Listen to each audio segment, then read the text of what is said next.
इस महीने आ गया, आखिर बताओ मैं कहाँ जाऊँ, मैं अपने बच्चों को खिलाऊं, मैं अपने आप को पालूं, मैं अपने बच्चों को पालूं।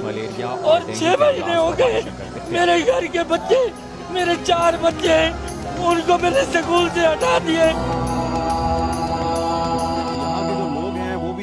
आखिर मेरे पास इतने वसाइल नहीं है, आखिर मैं उनको खिलाऊं या मैं उनकी परवरिश करूं, आखिर मैं उनको तालीम नहीं दे रहा। खुदा के लिए इस मुल्क पे मेहरबानी करो, इतनी महंगाई हो गई है, हमारा जीना मुश्किल है।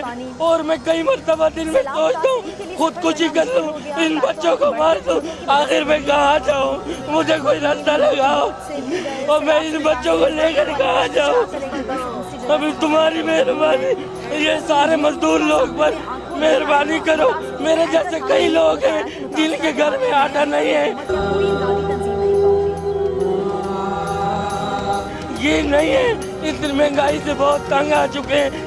कई मरतबा मैं सोचता हूँ ट्रेन के नीचे आकर अपने आप को मार दूं, लेकिन मैं आपको क्या बताऊं मेरे दिल के साथ क्या बीतती है। और मेरे छोटे छोटे बच्चे, इनको मैं कहाँ से